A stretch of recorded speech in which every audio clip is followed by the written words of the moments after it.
శివుడికి అసలు బిల్వపత్రం ఎందుకు ఇష్టమో తెలుసా? అసలు కారణం ఏంటో తెలుసా? నమస్కారం అందరికీ, పవిత్ర పంచాంగం ఛానల్కు స్వాగతం. మనందరికీ తెలుసు, శివుడికి బిల్వపత్రం అంటే చాలా ప్రీతికరమైనది. శివాలయంలో శివలింగంపై బిల్వపత్రం సమర్పించడం చాలా పవిత్రమైన పూజగా భావిస్తారు. కానీ శివుడికి బిల్వపత్రం ఎందుకు ఇష్టం? దాని వెనుక ఉన్న అసలు కారణం ఏమిటో ఈ వీడియోలో తెలుసుకుందాం. అంతకంటే ముందు మన ఛానల్ని ఎవరైనా సబ్స్క్రైబ్ చేయకపోతే వెంటనే సబ్స్క్రైబ్ చేసుకొని పక్కనున్న బెల్ ఐకాన్ని ప్రెస్ చేయండి. వీడియోలోకి వెళ్దామా? బిల్వపత్రం ఇంపార్టెన్స్ ఏంటో చూద్దామా? బిల్వపత్రం హిందూ సాంప్రదాయంలో చాలా పవిత్రమైనది.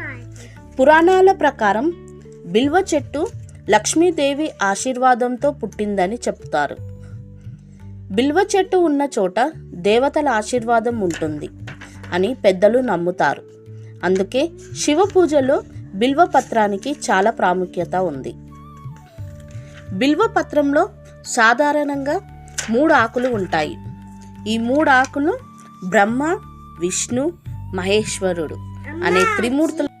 ఈ 3 ఆకులు బ్రహ్మ, విష్ణు, మహేశ్వరుడు అనే త్రిమూర్తులను సూచిస్తాయి.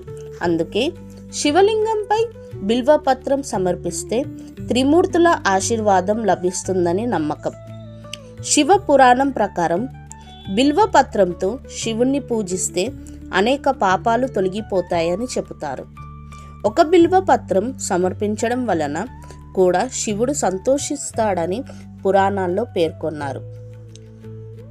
శివ పూజలో బిల్వపత్రం సమర్పించే ముందు కొన్ని విషయాలు గుర్తుంచుకోవాలి. ఆరోగ్య ప్రయోజనాలు. ఆయుర్వేదంలో బిల్వపత్రాలకు అధిక ప్రాధాన్యత ఉంది. ఇవి రక్త ప్రసరణను మెరుగుపరిచి శరీరంలోని విషతులను బయటకు పంపుతాయని నమ్మకం. శని దోష నివారణ. జాతకంలో ఎలాంటి శని, అష్టమ శని, అర్ధాష్టమ శని ఉన్నవారు బిల్వపత్రాలతో శివుణ్ణి పూజిస్తే శని బాధల నుండి ఉపశమనం లభిస్తుందని చెబుతారు. శివుడికి పూజ చేసేటప్పుడు బిల్వపత్రాలు తెగిపోకుండా 3 దళాలు ఉన్న వాటిని మాత్రమే సమర్పించాలి. ఇలా శివుడికి బిల్వపత్రం చాలా ప్రీతికరమైనది. భక్తితో శివుణ్ణి పూజిస్తే ఆయన ఆశీర్వాదం తప్పకుండా లభిస్తుంది. ఇలాంటి భక్తి సమాచారం మరియు ప్రతిరోజు పంచాంగం కోసం పవిత్ర పంచాంగం ఛానల్ను సబ్స్క్రైబ్ చేయండి. వీడియో నచ్చితే లైక్, షేర్, సబ్స్క్రైబ్ చేయండి. అలాగే ఈ వీడియోపై మీ కామెంట్ ఏంటిదో చెప్పండి. మళ్ళీ రేపటి వీడియోలో మళ్ళీ కలుద్దాం. అంతవరకు నమస్తే.